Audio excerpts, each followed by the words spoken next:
स्वागत है दोस्तों, मेरा नाम है आदित्य। आप देख रहे हैं tech CSH official YouTube channel. आज की इस वीडियो में दोस्तों हम बात करेंगे महात्मा गांधी ग्राम सेवा केंद्र के बारे में, जो कि दोस्तों डिटेल्स मांगी है। हमारे जो ग्राम पंचायत स्तर पर महात्मा गांधी ग्राम सेवा केंद्र का संचालन हो रहा है, और जैसा कि आप सभी जानते ही है कि CSC 2.0 के अधीनस्थ ये है, और यहाँ पर हमें संबंधित प्रगति प्रतिवेदन जो है देना होता है। तो यहाँ पर हमें दोस्तों आप यहाँ पे देख सकते हैं, तो यहाँ पर हमारे पास लगभग यहाँ पर 13 महीनों का यहाँ पर हमें ब्यौरा देना है। कार्य जो किया है उसका हमें यहाँ पे डिटेल मेंशन करके टोटल काउंटिंग संख्या जो हमें दर्शाना है। तो आगे चल के हम दोस्तों इस वीडियो में जानेंगे कि आपको किस तरह से ये जो G2G सर्विसेज हैं, G2C सर्विस है, B2C सर्विस एंड B2B, ठीक है, तो ये इन सर्विसेज क्या है और इनके एग्जाम्पल हम यहाँ पर दोस्तों जानेंगे। एग्जाम्पल जैसे ही आप समझेंगे तो आपको बहुत अच्छे से समझ में आएगा कि हमें यहाँ पर क्या क्या काउंटिंग संख्या दर्शानी है। तो आई होप दोस्तों वीडियो आपको आगे तक पसंद आएगी और आप भी लास्ट तक बने रहेंगे। अगर आप इस चैनल पर नए हो तो इस चैनल को प्लीज़ सब्सक्राइब कीजिए, बेल आइकन रिंग को ऑल पर सेट कर दीजिए लेटेस्ट वीडियो का नोटिफिकेशन सबसे पहले पाने के लिए। तो चलिए दोस्तों वीडियो को स्टार्ट करते हैं।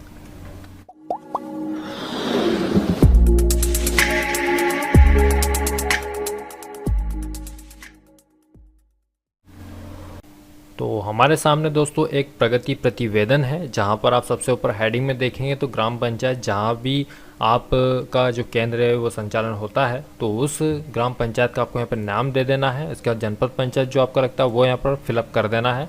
इसके बाद एज इट इज़ यहाँ पर रहेगा, और इसके बाद में आप यहाँ पर नीचे देखेंगे तो यहाँ पर हमें जिला भरना है, जनपद पंचायत हमें यहाँ पर दर्शानी है, और माह अगस्त यानी कि 2020 से अगस्त 2021 तक, ठीक है।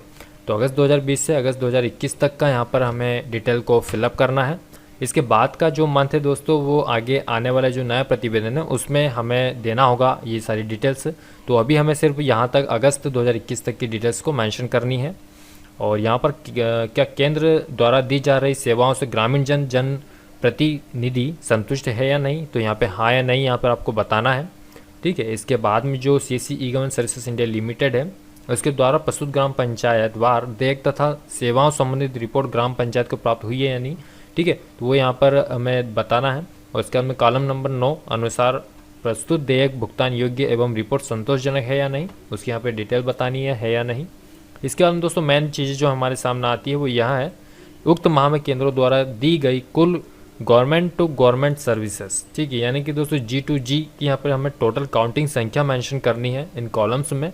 जैसा कि हमारे सामने यहाँ पर हम देखें फर्स्ट नंबर में अगस्त 2020 महीने का डिटेल्स हमें यहाँ से मांगा गया है, और यहाँ पर हमें G2G सर्विस के बारे में बताना है कि आपने इस अगस्त महीने में टोटल कितनी सर्विसेज दी है, उसकी टोटल काउंटिंग संख्या हमें यहाँ पे मेंशन करनी है, दर्शानी है, ठीक है। इसके बाद में जो हमारा सेकंड कॉलम आता है, उक्त माह में केंद्रों द्वारा दी गई कुल गवर्नमेंट टू सिटीजन सर्विसेज, ठीक है।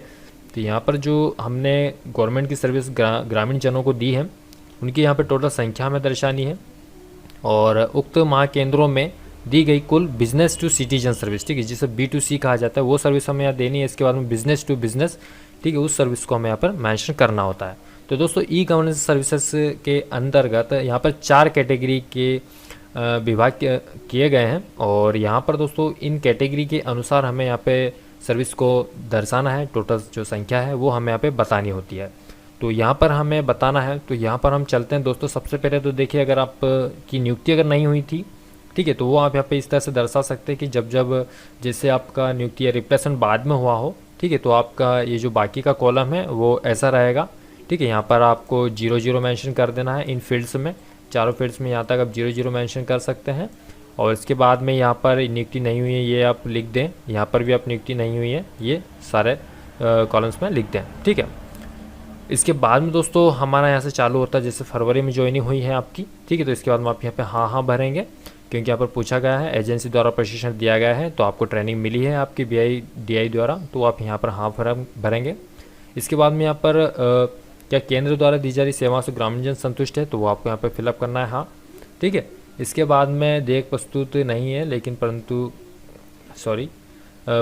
रिपोर्ट दी गई है, ठीक है, तो यहाँ पर इस तरह से ये मेंशन रहेगा, ठीक है। ये फॉर्मेट जो है आपको आपके BI द्वारा या DI द्वारा दे दिया गया होगा अभी तक, ठीक है। तो आपको अब यहाँ पे जानकारी जो भरनी है दोस्तों, मेन जानकारी यहाँ पर हमारी यहाँ पर फिलअप करनी है। जैसे कि हम यहाँ पर जानते हैं G2G सर्विस के बारे में, तो G2G सर्विस के अंतर्गत दोस्तों जैसे एक गवर्नमेंट डिपार्टमेंट होता है, ठीक है, एक गवर्नमेंट डिपार्टमेंट का कम्युनिकेशन जो है किसी अदर गवर्नमेंट के डिपार्टमेंट से होता है, ठीक है, तो यहाँ पे G2G के अंतर्गत वो कार्य होता है, ठीक है। आप कोई पोर्टल यूज़ करते हो, ठीक है, गवर्नमेंट का, और कोई अदर गवर्नमेंट डिपार्टमेंट से वो पोर्टल लिंक है, ठीक है, या फिर कम्युनिकेशन जो हो रहा है, ठीक है, जो पेपर का आदान प्रदान हो रहा है, तो वो जो भी सर्विसेज हैं वो G2G के अंतर्गत आता है, ठीक है, गवर्नमेंट टू गवर्नमेंट। तो यहाँ पर जो भी जैसे कि अगर आपको स्कूल बनवाना है, ठीक है, या फिर आपका सीसी रोड बनवाना है, या फिर एक हॉस्पिटल बनवाना है, इसके बाद नालियाँ वगैरह जो बनवाना है, ठीक है, तो यहाँ पर एक पूरा स्ट्रक्चर जो भी दूरी वगैरह है वो सब कैलकुलेट होंगी, स्कूल कितना बाई कितना का बनवाना है, ठीक, कितनी बिल्डिंग से, वो सारा स्ट्रक्चर एक जीरो लेवल से बनेगा। इसके बाद में जो भी फाइनेंशियल डिपार्टमेंट के पास में वो जाएगा, और वहाँ पे से फिर वो बजट वगैरह पास होगा, फिर अदर जो भी गवर्नमेंट है उसे पास आउट करेगी। तो इस तरह से दोस्तों डिपार्टमेंट टू डिपार्टमेंट जो होता है, G2G गवर्नमेंट टू गवर्नमेंट का अधीन जो काम होता है, ठीक है, वो यहाँ पर आता है।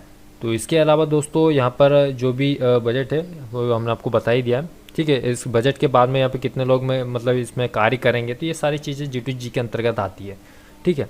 और इसके बाद में दोस्तों अगर हम बात करें यहाँ पे G2C के बारे में, तो G2C सर्विसेज दोस्तों काफ़ी सारी सर्विसेज, सबसे अधिक जो संख्या आपको यहाँ पर भरनी है वो यहीं पर भरनी है G2C एंड B2C में, ठीक है। तो यहाँ पर दोस्तों जैसे कि आपका इलेक्शन सर्विसेज हो गया, ठीक है, तो यहाँ पे दोस्तों CSC से जो भी आपने सर्विसेज दी है, जैसे कि इलेक्शन सर्विस हो जाता है, अगर आप डिजिटल सेवा पोर्टल पर जाएंगे और यहाँ पर आप दोस्तों ईपिक अगर आप सर्च करते हैं, ठीक है, तो यहाँ पर आपको ईपिक प्रिंटिंग का ऑप्शन देखने को मिल जाता है।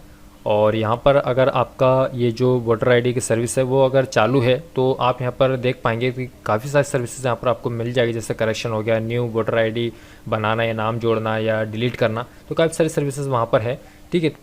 इसके बाद में दोस्तों आपका पासपोर्ट हो गया, इसके बाद खसरा खतौनी है, जाति प्रमाण पत्र, आय, निवासी, जन्म, मृत्यु या विकलांग प्रमाण पत्र हो जाता है, या फिर कोई भी शिकायतें वगैरह दर्ज करनी है, वृद्धा पेंशन, विकलांगता पेंशन हो गया, आयुष्मान कार्ड हो गया, ई श्रम कार्ड, प्रधानमंत्री श्रम योगी मानधन कार्ड जो होता है, और इसके बाद में प्रधानमंत्री किसान मानधन योजना भी चलती है, ठीक है। इसके बाद में आपको national pension scheme traders self employ के लिए जो होता है, ठीक है, नेशनल पेंशन स्कीम जो होती है वो ट्रेडर्स एंड सेल्फ एम्प्लॉय दोनों के लिए होता है। इसके बाद प्रीमियम कलेक्ट अगर आप करते हो LIC, SBI, ICICI से, ठीक है। इसके बाद में NIOS रजिस्ट्रेशन जो होता है, इसके अंदर नाइलेट्स की जो सर्विसेज होती है, जैसे आधार रजिस्ट्रेशन वगैरह जो होता है। इसके बाद में पैन कार्ड जो हो गया, इसके अंदर साइबर ग्राम और अपोलो टेलीमेडिसिन, ठीक है, ये अभी हाल ही में ये सर्विस लॉन्च हुई थी। तो ये इतनी सारी सर्विसेज दोस्तों आपको G2C के अंतर्गत देखने को मिलती है। तो काफ़ी सारी सर्विसेज हैं दोस्तों G2C के अंतर्गत, ठीक है। इतनी सारी सर्विस जो मैंने आपको गिनाई है, इन सर्विसेज में अगर आपने दोस्तों काम किया है, आपके पास में रिकॉर्ड है, आपने कितना काम किया है करके दिया है, जो अब पर्टिकुलर एक हर एक मंथ का यहाँ पर काउंटिंग संख्या जो दर्शानी है, जैसे अगर आप फरवरी महीने में देखोगे तो यहाँ पे 140, तो यानी कि टोटल सर्विस अगर चाहे आपने 50 आयुष्मान कार्ड बनाया, 40 ई श्रम कार्ड बनाए हो, प्रधानमंत्री किसान मानधन योजना कार्ड बनाए हो, तो टोटल जो काउंटिंग संख्या सभी का टोटल एक जगह आपको उसी मंथ के सामने दे देना है। तो इस तरह से दोस्तों बारी बारी से हर एक मंथ का आपको देते चले जाना है, ठीक है। इसके बाद में दोस्तों आपका आता है B2C सर्विसेज। तो B2C सर्विसेज में आपको दोस्तों जैसे IRCTC टिकट हो जाता है, रेल टिकट, इसके अंदर बस या फिर एयर टिकट्स जो हो जाती है, इसके अंदर मोबाइल रिचार्ज, DTH रिचार्ज हो जाता है। ई कॉमर्स सर्विसेज दोस्तों जैसे CSC बाजार या फिर इफ़को की जो प्रोडक्ट्स आप डिलीवर कराते हो, ठीक है, तो ये जो सर्विस है वो ई कॉमर्स के अंतर्गत आती है। इसके अंदर बिजली और गैस बुकिंग जो आप करते हो CSC से। इसके अंदर दोस्तों बैंकिंग सेवा जैसे DGPay की सर्विसेज आप देते हैं, बीमा सेवाएं, ठीक है, LIC जो बीमा इंश्योरेंस वाली जो इंश्योरेंस पॉलिसी अगर आप किसी को बेचते हो। इसके बाद में दोस्तों B2B यानी कि बिजनेस टू बिजनेस सर्विस आ जाती है। तो यहाँ पर दोस्तों बिजनेस टू बिजनेस सर्विसेज ऐसे मामलों में या फिर इसके अंतर्गत आती है कि जहाँ पर दोस्तों एक बिजनेसमैन किसी दूसरे बिजनेसमैन को सर्विस प्रोवाइड कर रहा है, ठीक है। तो यहाँ पर दोस्तों अगर हम एक किसी पोर्टल के माध्यम से किसी दूसरे बिजनेसमैन को अगर कोई एक फर्स्ट बिजनेसमैन जो है वो किसी दूसरे बिजनेसमैन को अगर सर्विस प्रोवाइड कर रहा है, जैसे कि दोस्तों एक अमेजोन हो गया या फिर फ्लिपकार्ट हो गया, तो एक वो बड़ा होल सेलर दोस्तों एक अमेजोन से डील करता है, दूसरे बिजनेसमैन से डील करता है, फिर फ्लिपकार्ट से अगर एक होल सेलर डील कर रहा है, ठीक है, तो फिर वो जो अमेजोन वाले हैं वो एक स्टॉक है वो रख लेते हैं एक बिजनेसमैन से कलेक्ट करके, ठीक है। तो इस तरह से दोस्तों यहाँ पर जो बिजनेसमैन टू बिजनेसमैन, ठीक है, तो B2B सर्विस आ जाती है इसके अंतर्गत। तो दोस्तों यहाँ पर दोस्तों बेसिकली जो CSC का जो B2B है, ठीक है, तो B2B में हमने यहाँ पर देखा है, तो यहाँ पर सर्विस लाइक मार्केट रिसर्चर या फिर रूरल BPO, ये फिर डाटा कलेक्शन या फिर digitalisation of data comes under B2B। ठीक है, तो इसके अंतर्गत दोस्तों जो डाटा को डिजिटलाइजेशन करने का काम है, ये फिर दोस्तों जैसे कि आप अगर देखो तो जो इकोनॉमिक सेंसस सर्वे दोस्तों अभी हाल ही में हुआ है CSC के माध्यम से, तो वो भी एक डिजिटलाइजेशन एक मोबाइल ऐप के जरिए हुआ है। तो दोस्तों इसी तरह आप भी जो है इन सारी सर्विसेज को ध्यान में रखते हुए यहाँ पर आप जो भी जिस भी मंथ में आपने सर्विसेज दी हैं उसकी काउंटिंग संख्या यहाँ पर मेंशन कर सकते हैं। तो आई होप दोस्तों, आशा है आपको वीडियो काफ़ी पसंद आई होगी, और वीडियो पसंद आई हो तो दोस्तों जरूर लाइक कीजिए, चैनल पर नए हो जो सब्सक्राइब कीजिए, एंड ज़्यादा से ज़्यादा दोस्तों इस वीडियो को वीडियो तक शेयर कर दीजिए, जिन्हें दोस्तों यहाँ पर B2B, G2G और B2C, B2B जो भी समझ में नहीं आ रहा है।